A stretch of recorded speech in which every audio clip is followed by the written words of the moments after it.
What's up, crazy gamers? Today I'm going to be talking about a very weird controller. Now, some people might know it, probably a lot of Nintendo fans, but the infamous N64 controller. Now, is it a good controller? My opinion is yes, but there are some flaws, and I'm going to go over what flaws I have with it. So, as I always say, let's go.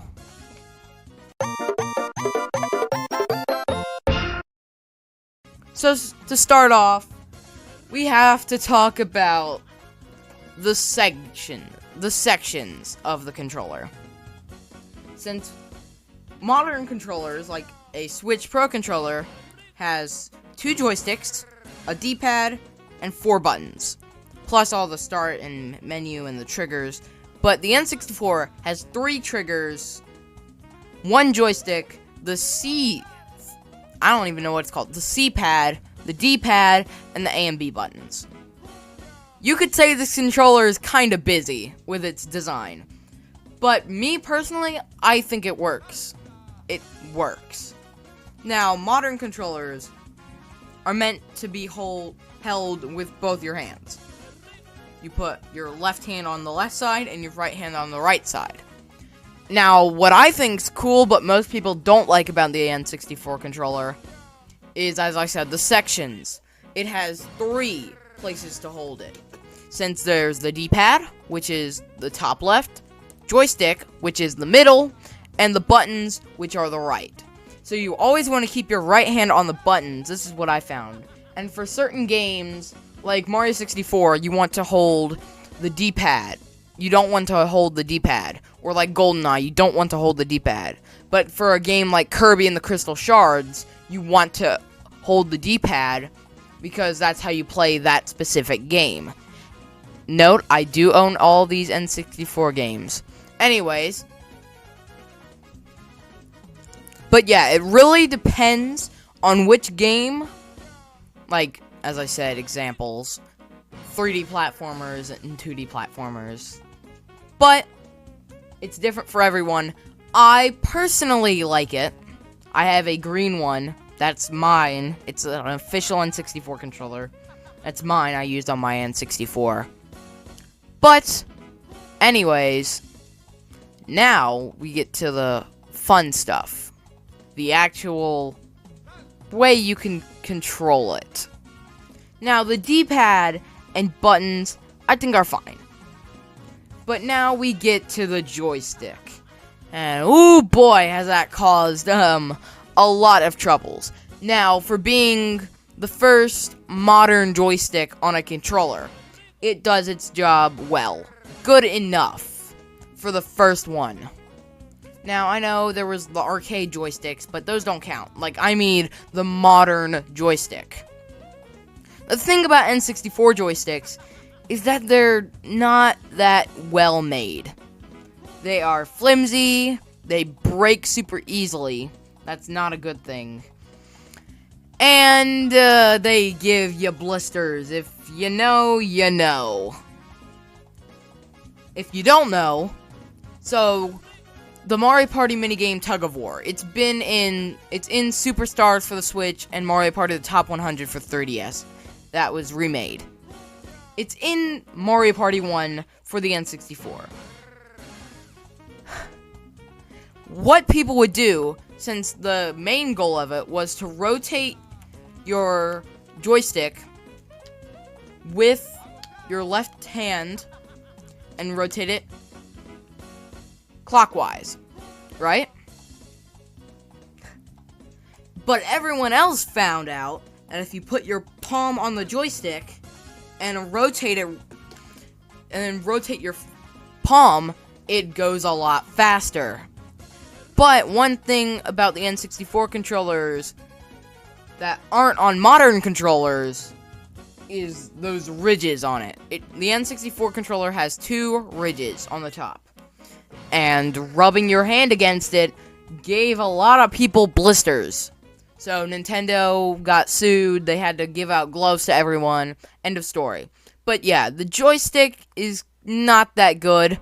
I personally haven't found that many issues with it, but that's maybe because I have a very good controller.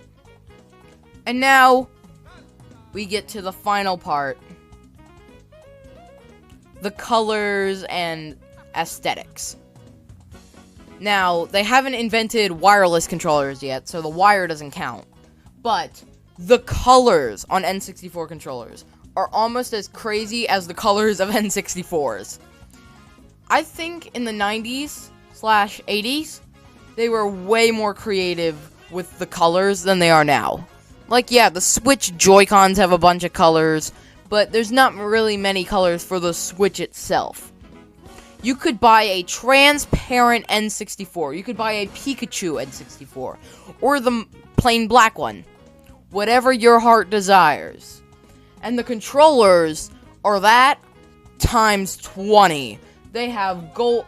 They have half gold, half silver, like the cartridge for Stadium 2. I'm pretty sure they have full gold. They have green, which is one I have. They have a bunch of translucent ones. They have the classic gray N64 controller. And so many more colors. But that's not all. And then we have the accessories.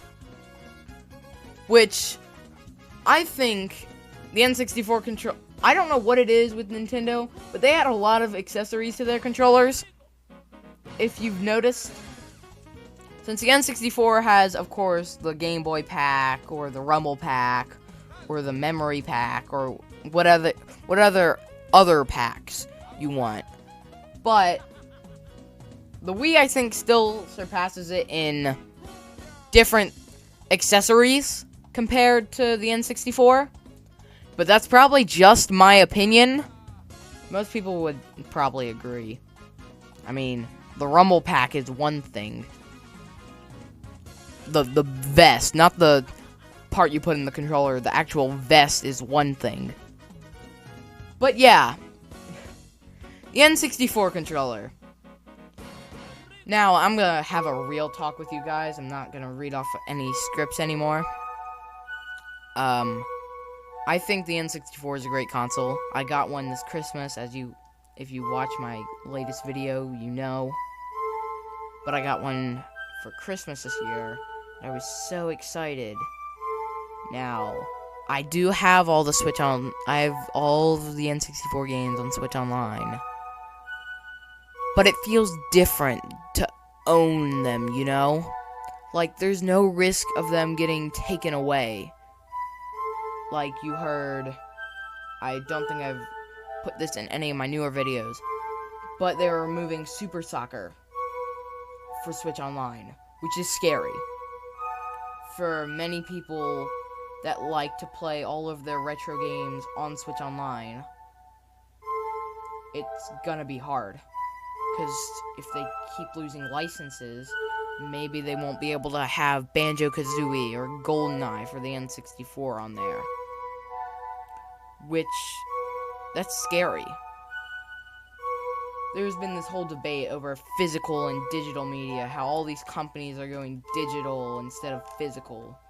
I am team physical, I always have been. I own a couple of digital N64 Switch games.